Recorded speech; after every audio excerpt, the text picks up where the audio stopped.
I'm doing a bunch of things for the possibility that one of them might end up being the screenshot that I use for the thumbnail.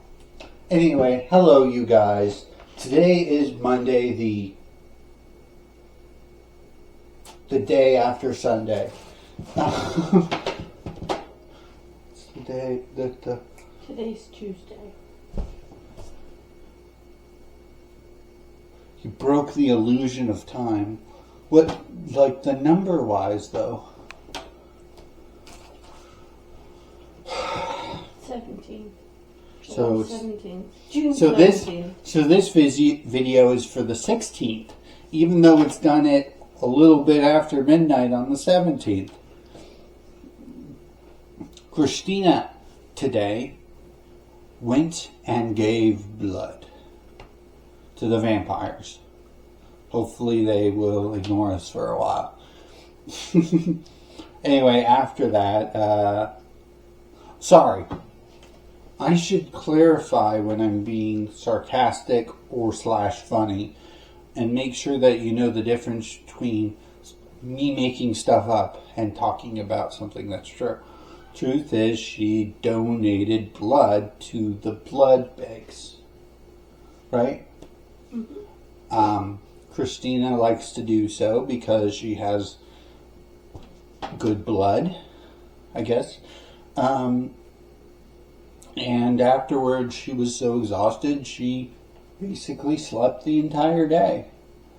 So I'm making her drink and eat before she goes back to bed because I want to make sure she's okay. In fact, all day today, I've been double checking on her just to make sure she's fine. I get scared way too easily.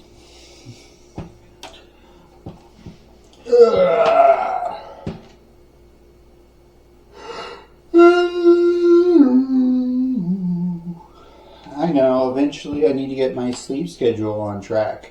But, you know that's going to end up on the video, right?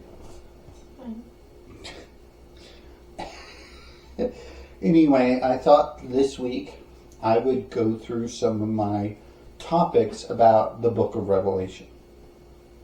So, the book of Revelation is the final book in the Bible. And it is the revelation of John, of Jesus, or John, the disciple of Jesus, had a vision. A lot of the book of Revelation is about future events. The first parts, though, it isn't. It's mostly about, talking about individual churches. Some people like to take that part of it, and decipher it as if it's part of the end of the world, when it isn't. It clearly doesn't. It's clear, hey, this is for the churches. This is information specifically to each of them about the struggles they're dealing with. And while those are nice, they have nothing to do with the end of the world. So why did I decide to do it? Well, it's one of those things that people are very fascinated about. They are fascinated about. No, they are fascinated by it. One of these days, I'm going to have to learn how to talk properly and let my brain connect to my mouth in such a way that I don't make mistakes when I accidentally jumble my words or skip entire words. Speaking is fun.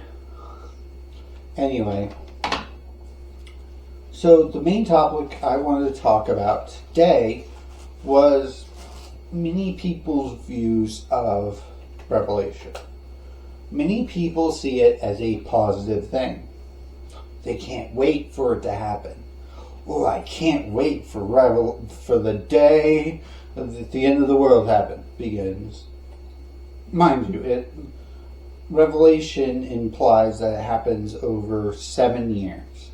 There will be 7 years of hardship. And depending on who you believe, or who you ask, sorry, there is what's known as the rapture. So let's start there. So the rapture is something that is a combination of various scriptures kind of put together. Jesus talks about people disappearing. That two people walk up a hill, one disappears, the other one's left standing still. Sorry, songs. Anyway, it talks about this kind of point where Christians or people of God are taken, leaving the other people behind. Now, when that occurs is kind of up in the air.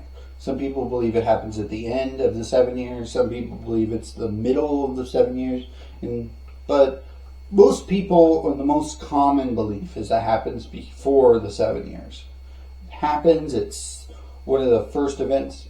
But regardless of when it happens, I can understand people being excited about going to heaven or seeing God. I can understand that.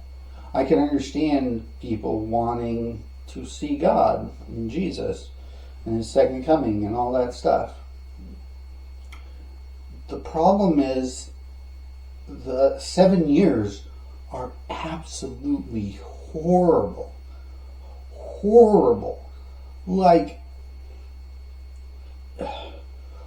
huge portions of the population die. And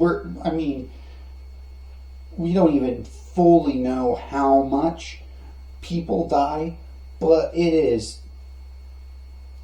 there's a point where it talks about literally rivers of blood from the amount of people dying. It's not a pretty thing. It's not. God is waiting until the correct moment. He is patient. But He is waiting until we basically get to the point where no one can be saved outside of the 7-year tribulation. And even then, the 7-year tribulation will save so many people. So many people will turn to God during that time frame. So when we look on it and we say to ourselves, can't wait for it to come, we have to be careful, because what we're saying, whether we think about it or not, is we want a majority of the population that currently live in the world to suffer horribly and most likely die. So, long before we ever get to that point, you should probably think about trying to help your neighbors and your friends and your family members and anyone that you know and have any amount of positive thinking towards, because it'll be hell on earth. Anyway, have a nice day. I need to spend less time on the outros, because I normally do them I used to do them 30 seconds, and then I've gone down to 20 seconds, and then I went down to